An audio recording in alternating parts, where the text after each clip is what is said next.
Hello, this is Bruce Van Horn, and I am your instructor for this course, which is Game and Simulation Programming 1, and oddly enough, also Game and Programming Simulation 2. That's right, we're teaching two courses in one room at the same time. It's almost like Little House on the Prairie, where you've got 5th graders and 10th graders in the room at the same time.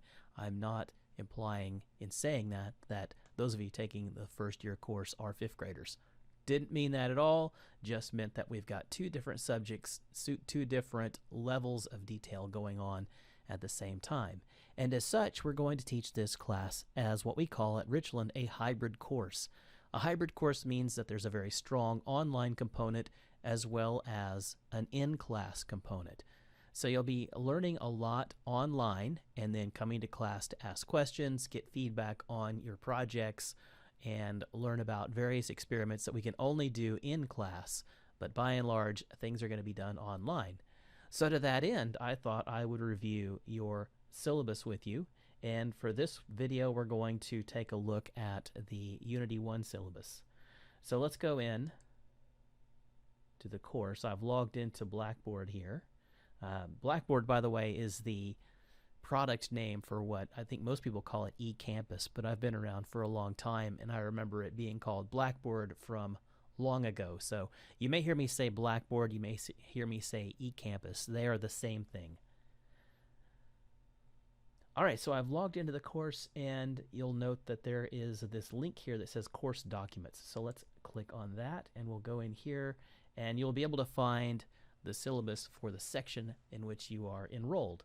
Again, there are two sections, and they are independent of one another, so you need to know which one you're in.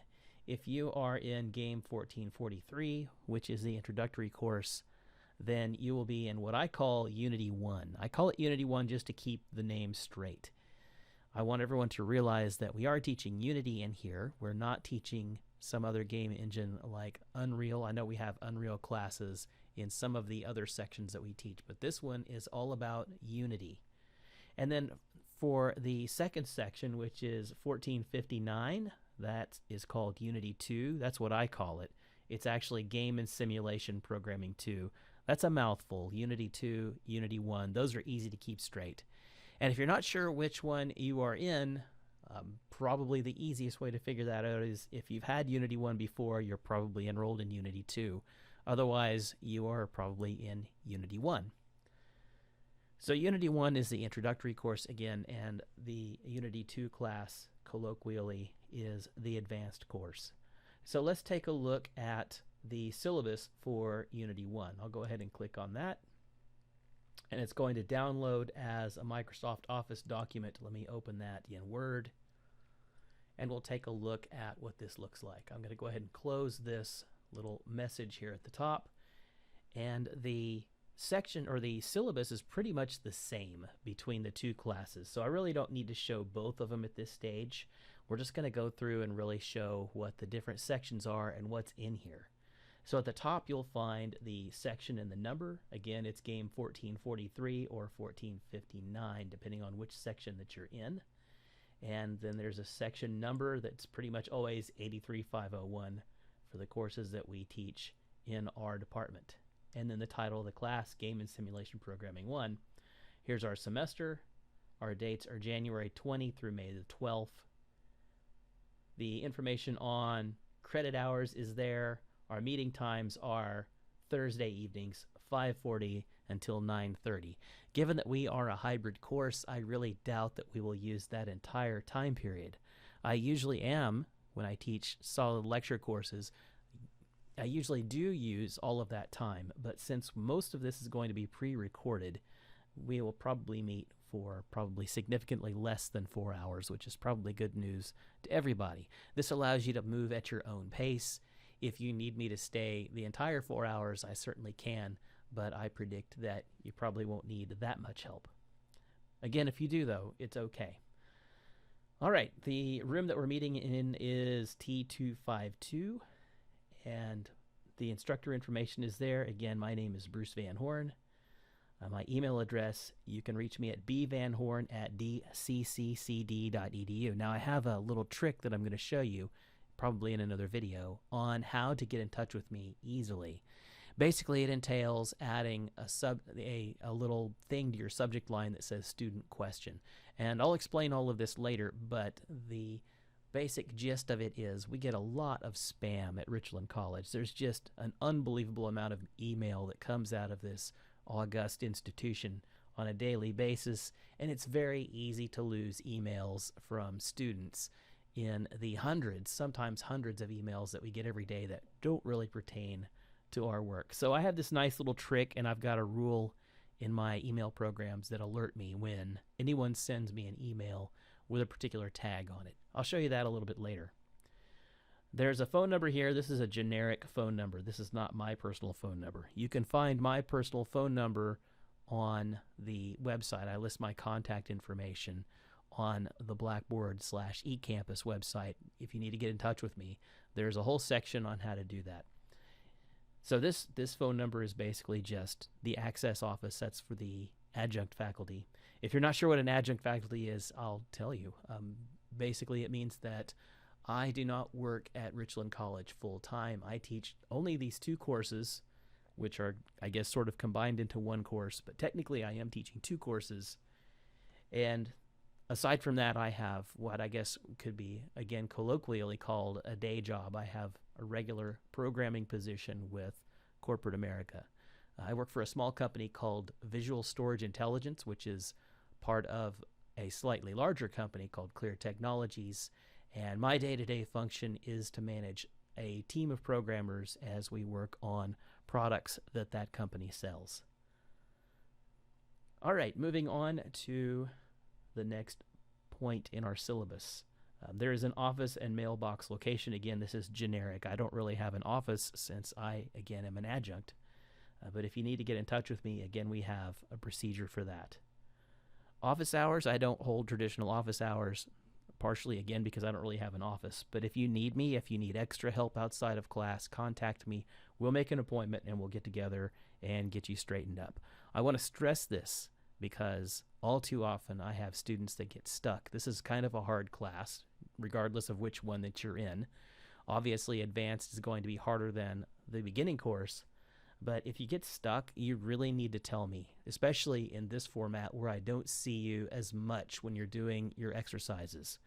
It's entirely possible that you can do all of your exercises out of my presence. I will never even look over your shoulder, and that is kind of a bad thing if you think about it. You really should engage me when you get stuck and ask me questions. That's what I'm here for. So I want to encourage you to take advantage of that. Especially this semester, we have a very small number of students in even our combined class is fairly small.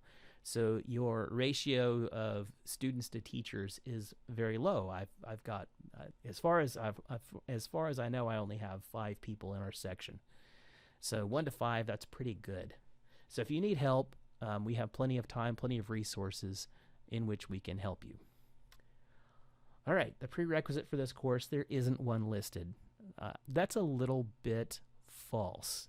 Really, we're assuming that you've had Introduction to Gaming before you take this class. Now, if you're coming at this from a multimedia side, and this semester I don't think we have anyone that is, but if you are coming from the multimedia side, you've taken Introduction to Multimedia rather than Introduction to Gaming. And if this is you, you should identify yourself to me because there are a few things that I assume as we move through this course that you have seen and done in your intro class. However, if you were in Introduction to Multimedia, you didn't do them. For example, in Christopher Curra's Introduction to Gaming class, he has you go through a number of exercises that are on the Unity 3D website. And naturally, if you were in Introduction to Multimedia, you didn't do those exercises. So I'm going to be referring back to things with the basic assumption that you've done them. And if that's a false assumption, I need to know that so that I can clue you in on what happened in those exercises. All right, you can pretty much go through some of these next sections without my help. Course description, end of course outcomes, scan skills, required lab hours. We call these boilerplate, basically. What boilerplate means is that somebody else filled most of this in for me. It's required text, and it's going to be the same in pretty much every course that you have. So these things are not going to be specific to our course. The hours for the Multimedia Learning Center are here, as well as location. I'm kind of assuming that you know where that is, because by now you have no doubt used it. There are no textbooks for this course, at least not at this stage. I find that the Unity 3D tool changes rapidly. Pretty much every semester we get at least a new minor release, and even the minor releases have pretty big changes in them. So it's hard to get a textbook through our university system that is actually in step with what we're going to be teaching. Hopefully, or maybe not so hopefully, Unity will slow down a little bit and we can actually start getting some training materials in place that are good for more than a semester or two at a time. Case in point, we're working with Unity 5 in this class. Unity 5 has some pretty major changes with respect to the way that you do scripting versus, say, 4.6, which was the last production release, and even 4.2, which was the last version that we taught here at Richland. We never even got a chance to teach 4.6 because it was 4.2, and then it was 4.6 right in the middle of a semester, and then the next semester it was 5. So it moves very rapidly, and there are major features being introduced in just those 3 revisions. We've seen a complete overhaul in the way that user interfaces are done. The Mecanum animation system has gotten better. There are changes to the C# language interpreters. There's lots of things that change from release to release. So getting a textbook in time for a class and having it actually be worth anything when you get to the end of the class is kind of tricky.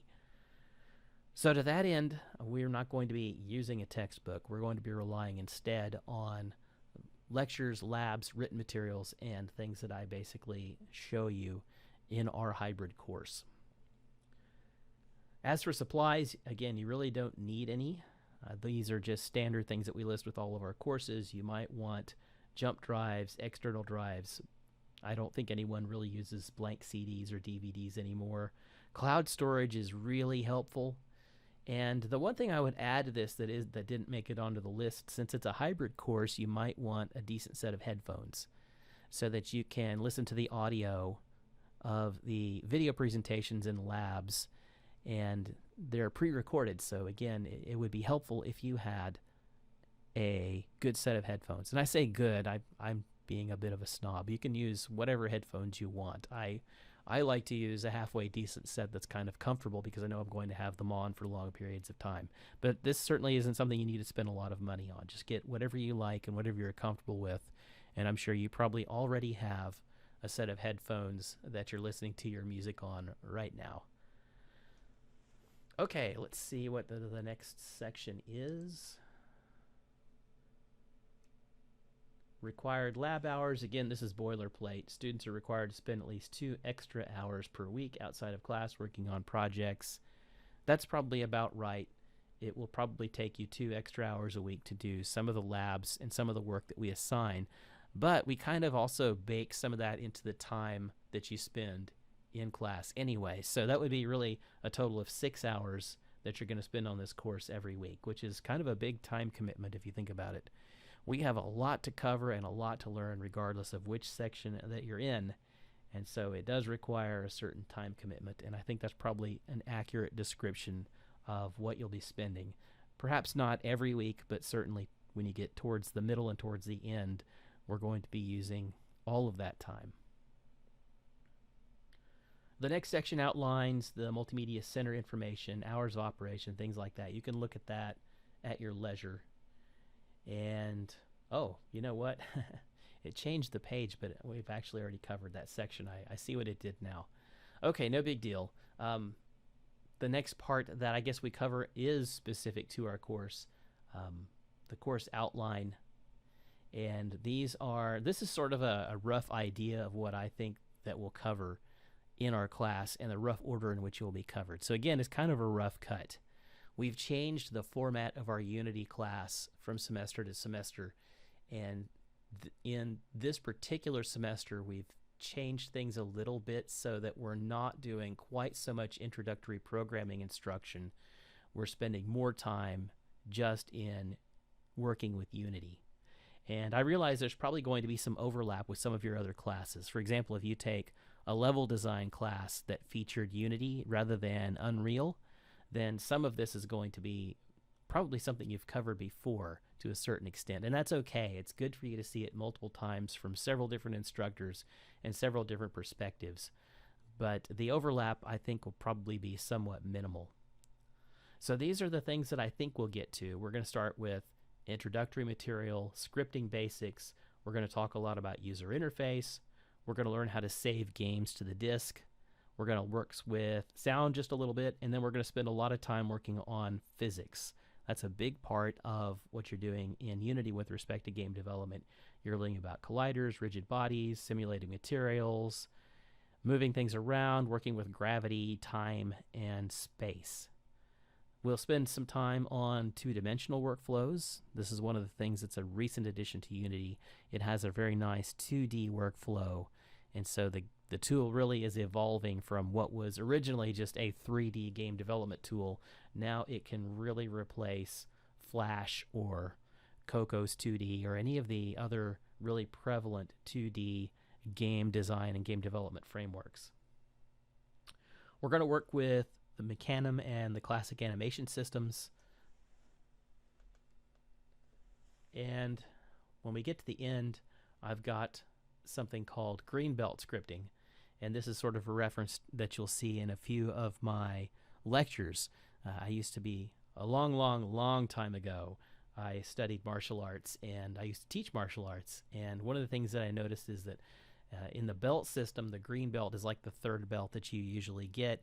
It may be a little more, a little less than that, depending on what style or system that you're studying.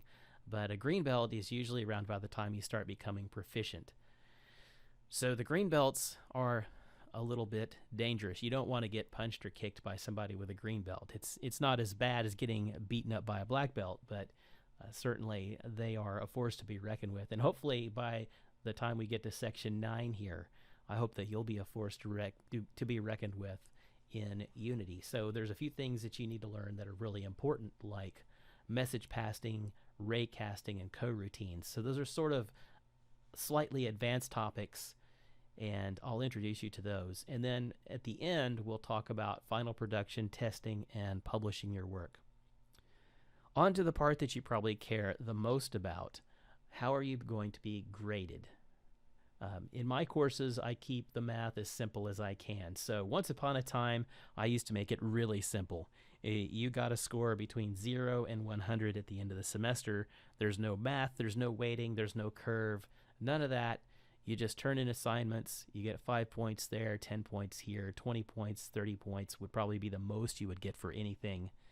And at the end of the semester, if your points added up to 90, you got an A. Well, here's what I discovered. Students don't care about assignments that are only worth 5 points. Even though that's 5% of your grade, that's a pretty significant chunk of your grade. 10 points, that's 10% of your grade. That's the difference between an A and a B or a C and a B. But 10 points seems like such a small number. Nobody cares. They blow it off. They don't do the assignments. So I gamified the system, basically, is what I did. All I did was I just multiplied that number of points by 1,000. And so now we've got things that are worth 10,000 points, 20,000 points, 5,000 points. And even though I'm telling you that's what I'm doing, this is sort of a neat psychology experiment. It still works on you guys. You're not willing to blow off a 5,000 point assignment, a 10,000 point assignment, or a 20,000 point assignment the way you are a 5 point assignment, 10 point assignment, or a 20 point assignment. It's just human nature. For whatever reason, this works on you guys, and so I'm going to keep using it on you. I almost said against you. I'm not using it against you. I never do anything against you. I always want you to win. So your objective in my course is to make 90,000 points or more. That will get you an A. 80,000 to 89,999 gets you a B. A C is 70,000 and up. D is 60,000 and up. I don't really want to think about anything lower than a C, to be honest with you. I don't like giving out low grades in my introductory course.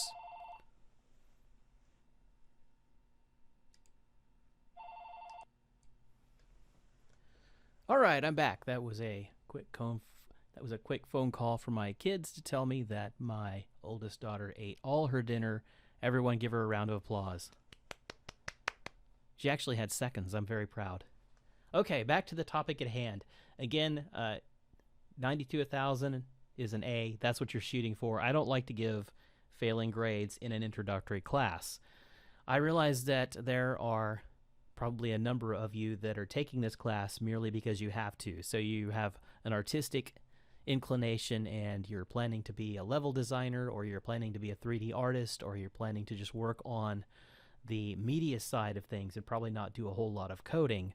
And so you're probably dreading taking this course, and I'm sorry about that. I'll make this as painless as I can for you guys.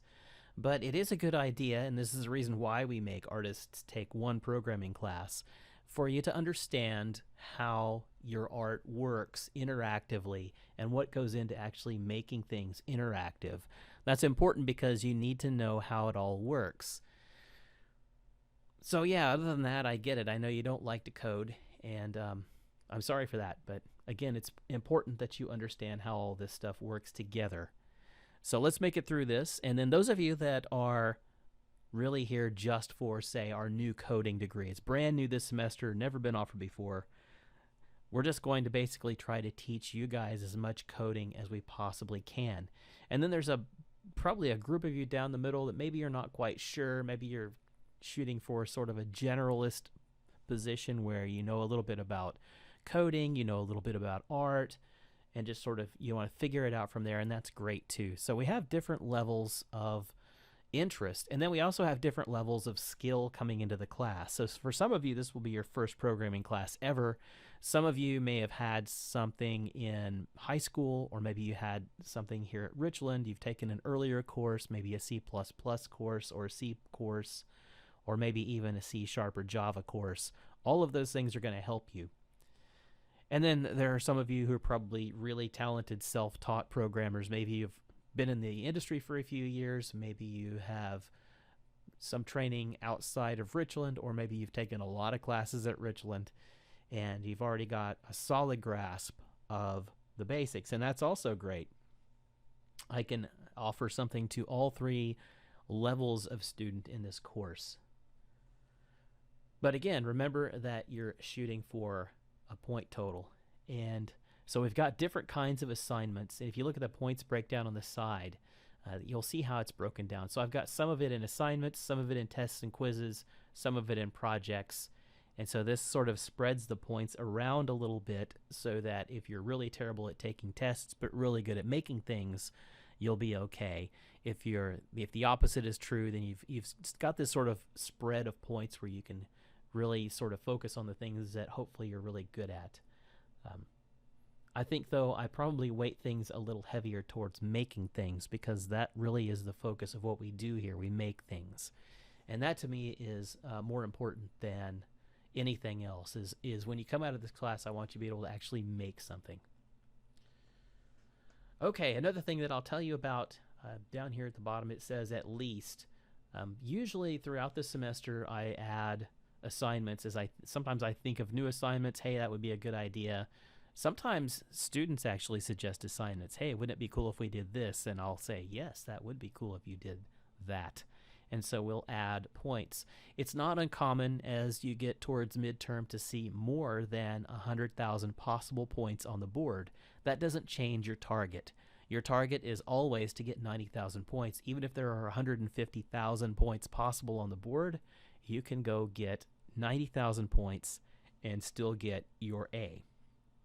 The other upshot of this is that as you're looking through all of the assignments that are possible to do, remember, you don't have to do all of them. So you may look at a list of assignments and think, oh my gosh, there are so many of them. How am I ever going to get all of this work done? Well, remember, your objective is to get 90,000 points. If you can get 90,000 points by doing all of the quizzes, that's 20,000 points. And then you do a midterm project. Okay, now you've got 40,000 points. And let's say I add a bunch of assignments in there that are worth 10,000 points apiece. You only have to do assignments until you have 90,000 points if you want an A. If you're happy with a B, then you only have to get 80,000 points.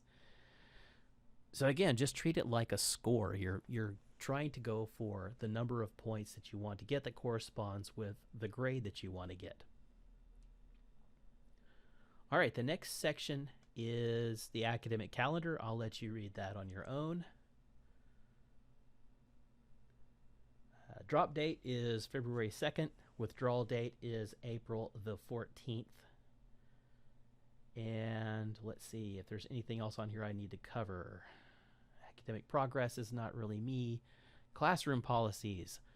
Attendance policies. I don't take attendance except for the first 2 sessions. The state requires me to take attendance during the first 2 sessions, and this is really so that I can certify the class for purposes of those of you who may be getting financial aid.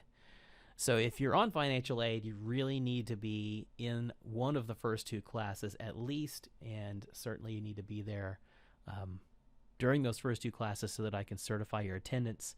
That determines whether or not you get your financial aid or not. If you don't show up to either of them, I have to mark you as never attended, and that affects the amount of money that you get in terms of assistance.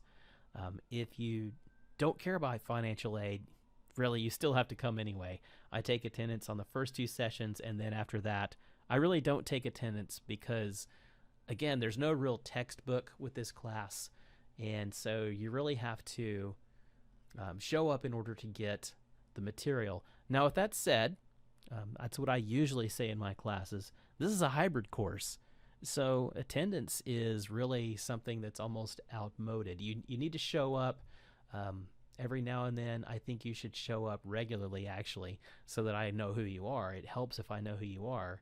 And again, you've got this really great ratio of student to teacher. There's so few of you that we can really do some neat things in class with respect to getting individualized help. So that's my pitch for showing up. But at the end of the day, you could probably do the whole class without ever showing up. That's not my suggestion. I'm just saying that it's possible. There is one thing that I do hold out there, though. If you're sick, I ask that you don't come to class. As it happens, I am a chemotherapy patient. That's probably a story for another day, but I have a weakened immune system, and what could just be like a simple sniffle to you guys can really set me up pretty badly. The good news, I know that kind of sounds bad, but the good news is that my doctors are planning to take me off of my chemotherapy in February. And so by March, I should be a normal human being, well, as normal as I can be. And so that's something that I'm looking forward to. And I'll tell you that whole story another time. Let's just stick with our syllabus coverage. Food and drink policy, yeah, that's what it says. So I'm probably not supposed to say anything other than that. But I'll tell you, we have stuff in class from time to time. So if someone shows up and they get mad and they yell at us, then I'll disavow any knowledge of you people, and I'll just say it was totally your fault. I will throw you under the bus. I don't care. But yeah, I've been here 20 years, and I've never been yelled at for drinking a Coke in the classroom. Just don't make a mess, and don't bring anything that like smells nasty. If you like kimchi or some really strong curry, don't bring any of that stuff to class. But again, that's never, in 20 years, that's never been a problem, so I'm not worried about it. We don't do web server posting, so we really don't care about the web server posting policy. Computer internet use policy. You're not supposed to use the computers for anything other than your coursework. And so that is that, right? So I'm not worried about that either. Especially, again, in a hybrid course, I think the time that we spend together is going to be shorter than your average 4-hour lecture course. It's probably going to be fairly concentrated, and I don't think you're going to have a lot of time to be messing around. So I'm not really worried about that one as much as I usually do. But I'll tell you, in the past, I have had students kind of really make me angry by doing things like watching Netflix in the middle of my lecture or playing video games and becoming engrossed in these sort of activities and laughing and just having a good old time while I'm up there trying to teach the rest of the class how to do something. And that's really distracting, and it's also really disrespectful. So I would encourage you to not do those kinds of things. I know some instructors will actually make you turn your monitors off while they're talking, and I don't think I need to go that far because I know some of you actually take notes on your computer. I kind of do that too, sometimes when I'm in classes. But yeah, just be respectful is all that I'm really asking. And even if it's not bothering me, if you're watching a movie or playing a game, you may actually be distracting the people around you. And there may even be a case where some of your colleagues have certain learning disabilities. I remember one time I had a student that had attention deficit disorder, and it was really, really hard for him to focus on what I was doing on the board if someone was sitting next to him playing a video game. So you don't know if the people around you have these kinds of issues. So just be respectful and try to just sort of hold that stuff, your leisure activities, for a time when you're not in class. Okay, there's a section down here that says students using your own laptops. That's great. I have two things to say about students using your own laptops. It's going to be a big help in a hybrid course like this one if you do have your own equipment. You're certainly not going to be at a disadvantage if you don't, but it is a help if you do. Except for two things. First, the first one is outlined here. You're not supposed to plug your computer into our wired network, but you are, of course, welcome to use the wireless connection. So don't go plug in your laptop into any of our wired connections. We're really worried about virus transmission and things like that, and they've got some countermeasures in place for the wireless, but the wired is a different story. So don't use the wired connections. And then the other thing that I'll say is I'm not computer support. So if you have your own computer and you can't get the software to work on it, I probably don't have time to troubleshoot that with you. So that's really why we provide lab computers. They're sort of maintained in a steady state. We have professional people who actually make sure that this stuff is up and running and working correctly in all of our labs. But I've had students come to me before that had viruses on their computers and Windows wasn't installed correctly and they didn't really know what they were doing. And that's really outside the scope of what I'm trying to teach you. And it can really eat up a lot of time. So if your computer works, please bring it. That's fantastic. If your computer doesn't work, get some help. I'm sure there are plenty of students around who are expert at that sort of thing. Or seek professional help if you need to get your computer troubleshot or working, but that's not something that I can really help you with. I just don't have time for that. Okay, so that's that. Let's see what the next section is. Safety policy is something you can read. The rest of this, I think, you can read on your own. We have a policy where we turn the computers off at the end of every class, and so I trust you know to do that. Especially since we will likely be, well, it's not likely, we are the last class in the room. And so at the end of the evening, make sure that everything is turned off, and it just saves our lab staff a little bit of time.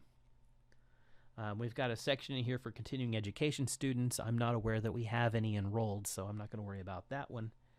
And then the rest is pretty much open to you reading it. Now, the last thing on here is the student acknowledgement. And I've changed this. It says, in order to acknowledge that you've read and understood this syllabus, please take the syllabus quiz in eCampus. And this is done in lieu of signing this sheet. So usually what you might have done here is there would be a little place where you can sign your name that says, I have had a chance to review this with my instructor and I understand it and everything's good. So I signed my name to it. This is really sort of a liability thing. Lawyers love these sorts of things. And if you like to come back and challenge the grade at the end of the semester, we're going to go back and point to your signature on the syllabus that says, well, you said you understood what was expected of you, so why are you now saying the opposite? And those kinds of things happen from time to time. Not very often, but they sometimes do happen. So that's in there. So I'll show you where that is in just a minute, the syllabus quiz. There was one thing in here that I didn't cover, so let me point it out to you. I think it might have gotten cut off. Let's see, academic progress. I thought I saw it right here.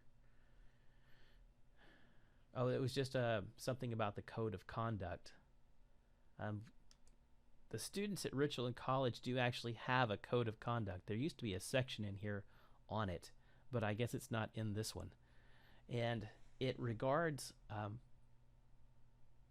things like plagiarism, things like ethics, things of that nature. I want to make sure that you understand the ethical considerations, and we'll talk about this a little bit, probably in one of our class meetings. But I'll tell you, I've had students in the past that have tried to pass off work that wasn't theirs, and this is, you learn about this in like English class, right, where you're not supposed to copy things from Wikipedia, like entire paragraphs. You're not supposed to cut and paste from other authors' work and paste it into your paper. And you learn all about that probably in high school, even probably junior high at this stage. And that's called plagiarism. Well, we have the same problem in programming, but it's a little bit of a fuzzier area. So I'll give you a couple of for instances. There is a neat site called Stack Overflow. If you've never heard of it before, you'll probably become very familiar with it very soon. And the neat thing about Stack Overflow is it's a question and answer site. So someone will ask a question, how do I do this in C#, or how do I do this in Unity? And then people will go on and they'll say, well, here's how I did it. And it'll be, 2 or 3 lines or maybe 10 lines on how to do something.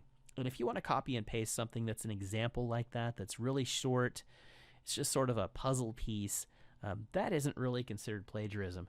But if you take an entire program that somebody else wrote and you turn that in with your name on it, that pretty much is plagiarism. I'll give you another for instance. In Unity, we have something called the Asset Store, and the Asset Store has a number of neat things in it, such as it has game starter kits. And there's a game starter kit out there for an arcade game. So let's say I give you an assignment to make an arcade game. And you go out to the Asset Store and you find this arcade game starter kit. And within the arcade game starter kit, it has all of the graphics, all of the scripts, everything that you need. You just drag and drop stuff, put it together, compile it, and turn it in. This is a big no-no. If you think about it, what I'm really trying to do is gauge your understanding of the material that I've taught you. So I will be teaching you various programming techniques, and if you're not the one actually putting these things together, then I'm not really judging your work, I'm judging someone else's work. Consider if we were in a cooking competition, and let's say that one chef in the cooking competition makes everything from scratch. All they have at their cooking station are basic ingredients like flour and salt and spices, and they make this amazing dish with just the basic ingredients that they're able to get. And then another chef comes along and just goes to the frozen food section and gets a bunch of pre-made stuff and throws it together and puts it on a plate. Well, which one really cooked the entire meal? The second chef didn't. They really just prepared something that someone else made. And that's what we're trying to avoid here. I want to see your cooking, your work, and your creative problem-solving techniques throughout the course. And if occasionally you need to take an example from someone else, well, that's fine. But the overall bulk of the work has got to be yours. So that's what I'll say on that topic. And I think that is the end of the syllabus. All right, so let's go back to the eCampus site, and I'll show you a few more things on here. I haven't posted the Unity 2 syllabus yet, but the only difference between the Unity 1 and the Unity 2 syllabus is going to be the course outline. So if you're in Unity 2, I'll let you review that on your own. Here's the section for contacting me. You just send me an email with student question in the subject line, and then you can put whatever else you want in the subject line as long as it starts with student question with brackets around it like that. And again, I have this nice email rule that will pop up and say, oh, it's a student question, you probably need to read this. If you don't put that there, I'll probably find your email, but it'll probably take me a day or two. Usually Thursday or Friday I remember to go check my junk email list and see if anybody wound up in there. But you won't get the kind of response that I would like to give you. I would like to respond to your questions quickly. If you want to contact me, my phone number, my home phone number is here. I ask that you not call me after 8:30 because I have small children. I have a 4-year-old and a 5-year-old. The 5-year-old is in school. She's got to get up at 6:30 in the morning. And if you're calling at 10:30, waking everybody up, they're going to be pretty cranky. And if they're cranky, then I'm cranky, and you don't want me to be cranky. So don't call after 8:30, and we'll be fine. The next section is just contacting me after the course is over, and I'll let you read that all you'd like, the easiest way to get a hold of me after the course is on LinkedIn. I don't do Facebook. I have a Twitter account, but it's really just me being a smart aleck, and so that's probably not what you're after. If you're after a professional connection, then LinkedIn is the place for that. And then the last thing I have down here at the bottom is my curriculum vitae. I got a little cute with the title. There's an old song called La Vida Loca, so I made it La Curriculum Vita Loca. I'm not trying to be Spanish there, but that's just how it turns out. So a curriculum vitae is basically what a normal person would call a resume. Curriculum vitae is the term that academics use. And I guess I shouldn't say normal person. There's nothing wrong with academics, and not like they're not normal people. But we have different things, right? So the academics have this curriculum vitae, and then regular people in the industry call it a resume. And Europeans, you'll hear Europeans say curriculum vitae or CV, but basically it's just a list of your accomplishments. I'm required by state law to put up my curriculum vitae, so you can peruse what I have done in the industry over the years. And again, this is really, really sort of short. If you want the whole sort of resume version, again, LinkedIn is the place to see all that stuff. All right. So for the rest of these sections, they're pretty straightforward. We have a section called Lectures and Labs, and I'm just now starting to set this up. So you have beginning Unity. I really need to change this to Unity 1 and Unity 2 so I'm consistent, but beginning Unity and advanced Unity, you'll find your assignments in here, and we'll just take a look at one that's in here. So I've got this first section. You'll probably see 10 or 12 sections by the end of the semester in here. We have roughly, well, numerically speaking, we have 16 weeks, but we don't really have 16 weeks in the semester because we have a few things that get in the way, like spring break. So it's not really 16 weeks, and there's always the chance that we'll have snow days in there. So actually, snow days don't affect us. Again, this is a hybrid course, so we'll have all of the materials in here. But the upshot is this is where you'll go to find the actual materials that you'll study. And then you have this section called Assignments You Must Complete on Time as part of your grade. The reason why it's so wordy is for the same reason that if you go buy an iron at Walmart, there is a warning label on it that says, please do not iron your clothes while you're wearing them. The reason that label is on the iron is because somebody ironed their clothes while wearing them, got themselves burned, and then sued Walmart or sued the iron maker. And so now they have to put warning labels on things. Well, this says assignments you must complete on time as part of your grade because I had a student complaint about 10 or 15 years ago that said that he didn't know what was assignment, what was required, what was not required. And so everything that's in here is considered an assignment with a due date. So that's where you're going to be looking for things that you turn in. So all the things you turn in are in one nice location. If we go in and look at it, I don't think there's much in there yet. There's a few things to help you out. So assignment, rules, and guidelines. These are just rules. A little bit about my tests. I'll tell you about those in a minute. A little bit about the final exam period. And then the assignments for Unity 1 and Unity 2 respectively. So if you're in Unity 2, don't do any of the assignments in the Unity 1 section. You won't get any points for them. And likewise, if you're in Unity 1, don't think, oh, I'm going to be a super dude or a super dudette. I'm going to be super smart and go over and do the advanced stuff because that makes me smarter, right? No, not in this case. I need you to do the work for just the class that you're in. So stick to the one that you're in. If you want to go look, that's fine because, you know, if you're in Unity 1, hopefully you'll come back and take Unity 2. And if you want to see what you're getting yourself into, naturally, you can go in there and look at what's in Unity 2. It doesn't really change much from semester to semester.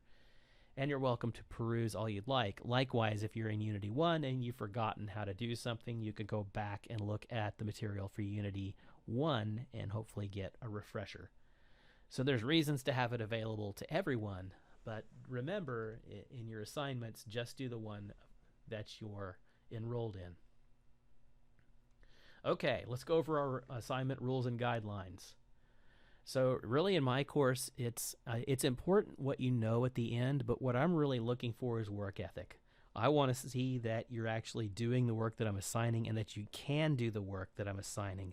That's very important because, again, if you move towards your capstone class, Project Dev, I want everybody that comes out of my class to be, the awesome people on the team. Oh, we took Van Horn. He totally prepared us for this project dev class.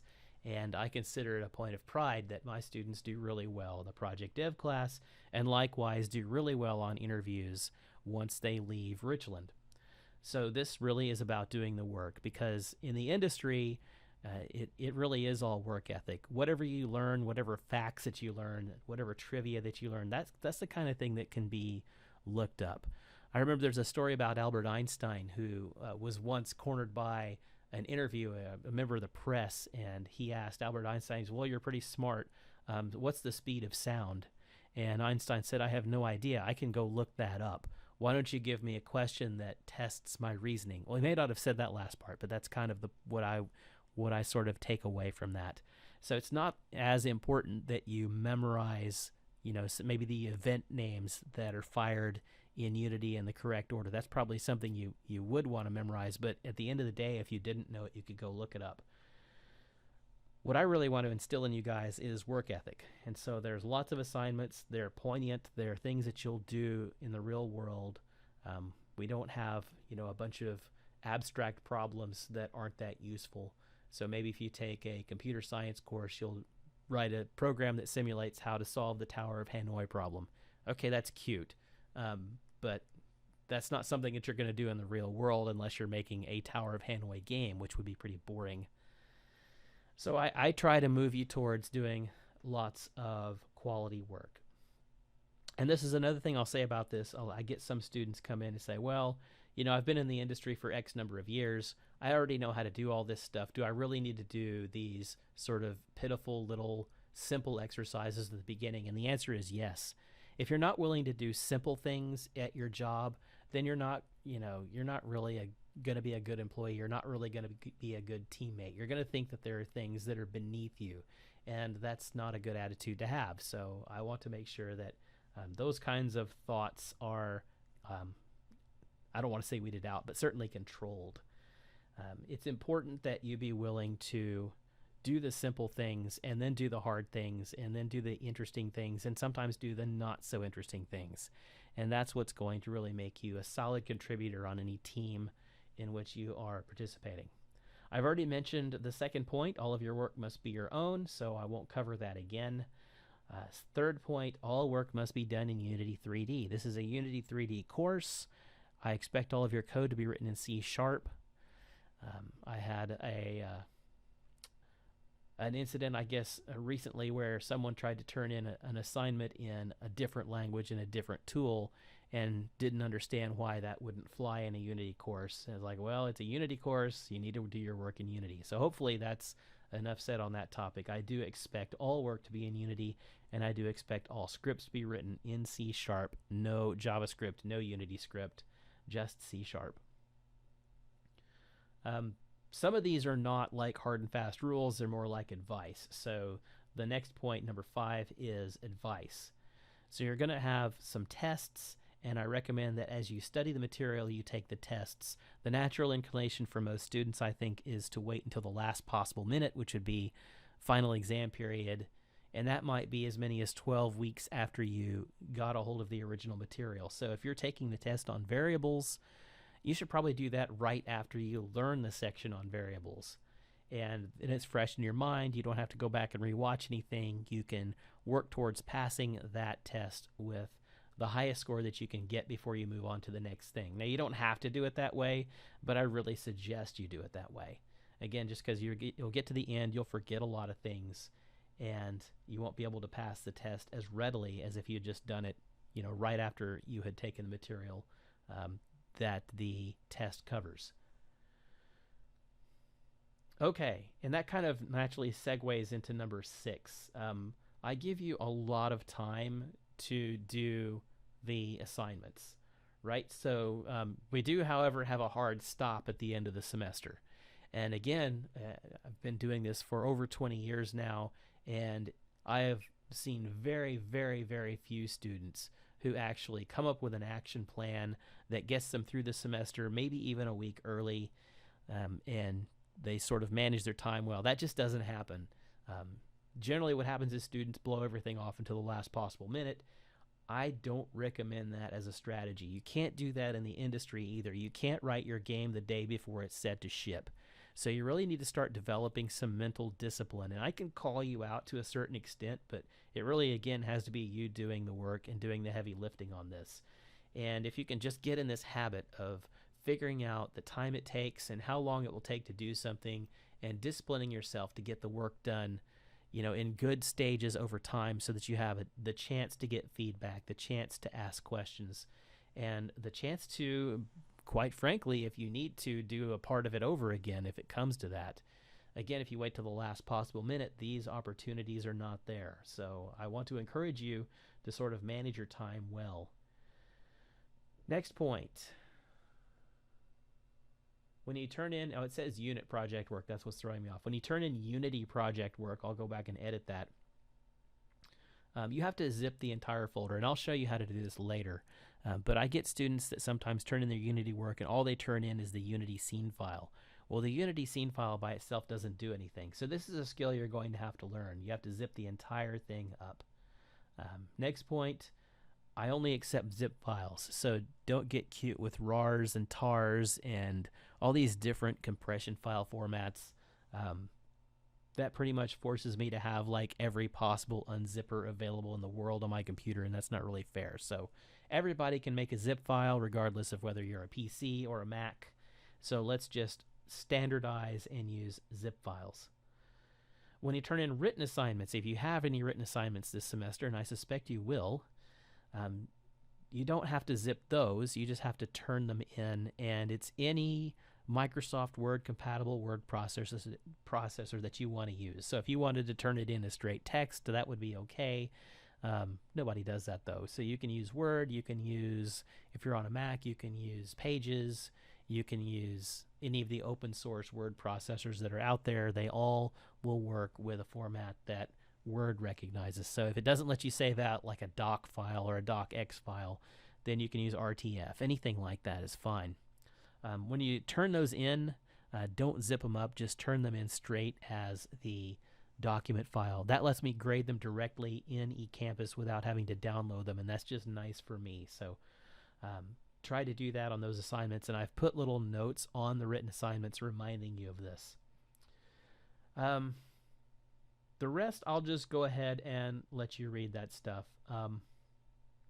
That's not really rocket science, and it's not really specific. So the last few points I'll just leave for you to peruse. And I want to spend some time on what we do with tests in my classes.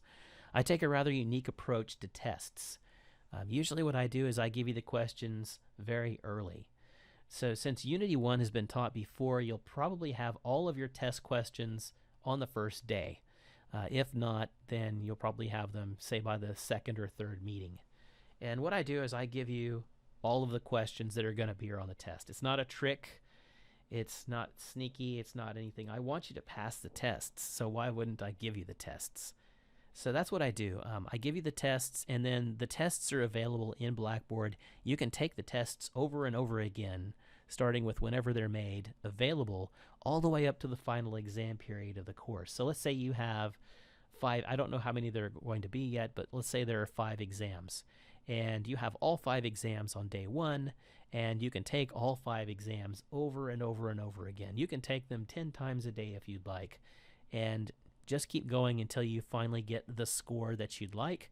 I hope naturally that once you get a perfect score that you stop taking them, but that's how it works. And I take the best score, not the last score. So whatever your best score is on the last day after the final exam period is over, that's the score that you got for that test. The test questions themselves don't change. I don't have a big pool of test questions and I randomize from them. I just have, say, 10 to 20, sometimes 30 questions on a test.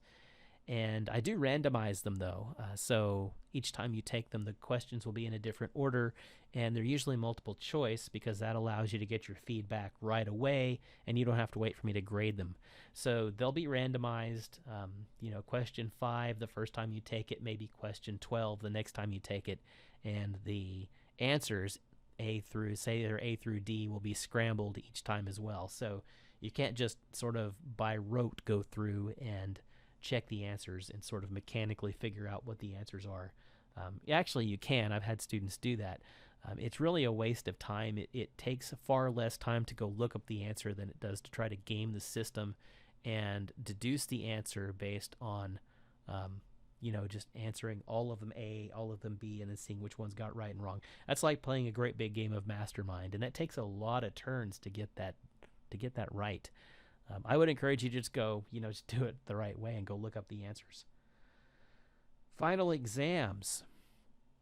I don't really have a final exam in my class. As I mentioned, I give you all of the tests early, like up front if I can. Now, Unity 2, this is the first semester it's been taught, so I don't have any exams written for that yet. I wouldn't expect those to be available probably until around midterm, but that means you have 8 weeks to work on those questions. And so that's still plenty of time, and I suspect more than you get from most of your other professors. So you're still advantaged in that regard.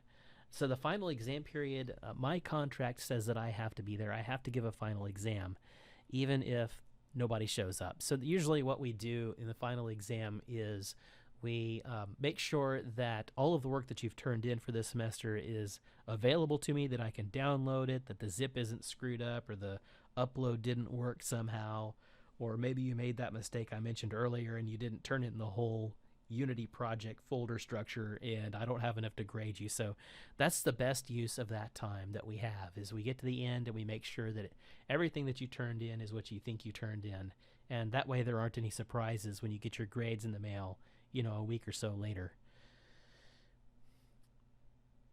I think the one thing that I do make a rule about with respect to the final exam period is all of your assignments are due, like your projects are due, the week before finals. And so I don't like having a bunch of people in there trying to, a week late, figure out what they're doing on their projects and asking for help and things like that. And I do actually get quite a lot of that. And I always feel bad when I say, no, that's already due. The class is over. You missed the boat. I hate saying that to people, but that's kind of where we are. So you have, 15, 16 weeks to work on your projects and get that stuff done. And again, it's on you.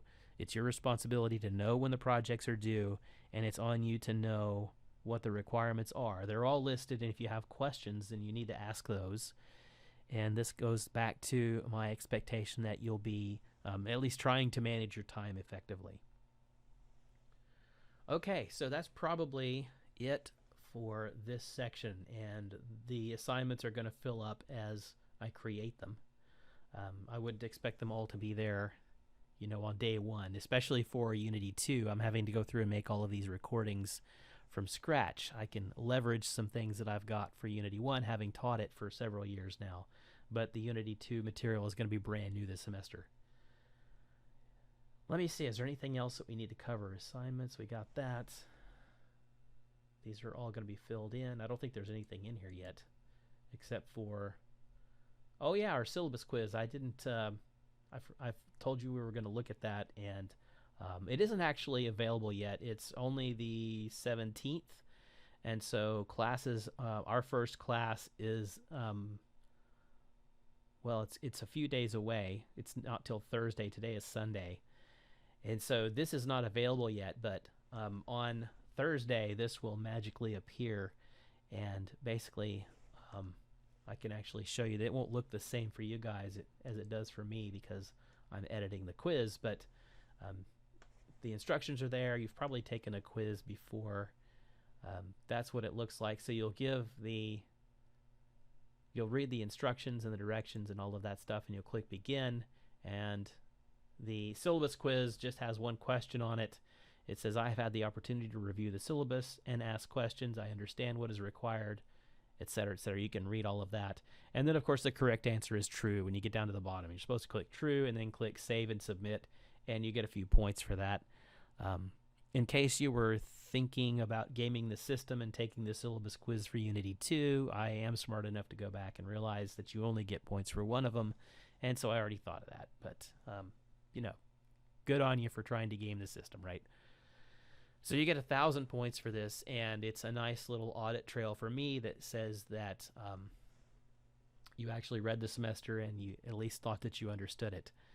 One thing I point out is that syllabi, not only in my class but across the board, are likely to change throughout the semester, and this is especially true for our advanced section. Again, having it never taught it before, it's never been offered before, this is the first time that it's ever been listed.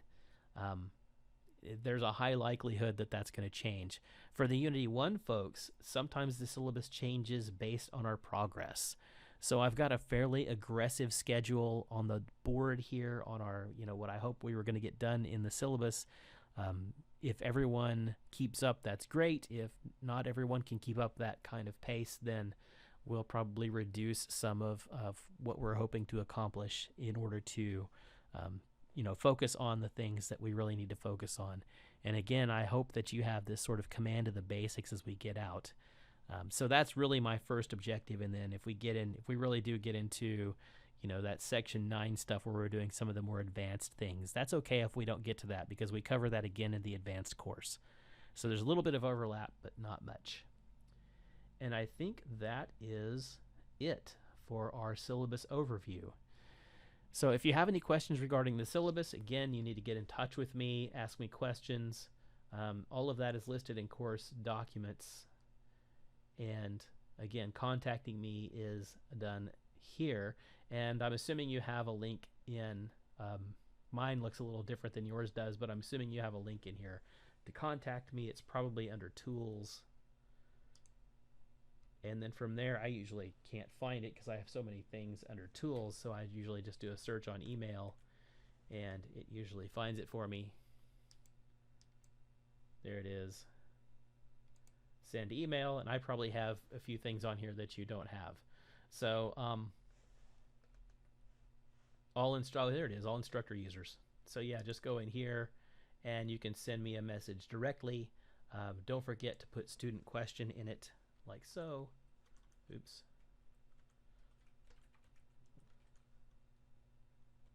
It doesn't have to be in all caps, so I think that's what I put in the example, like so.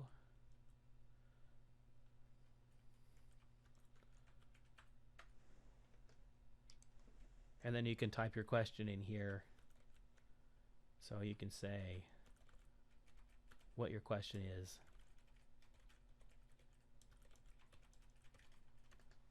And then ship that off and I'll get it. So I'll get it faster if you put that student question thing there at the top.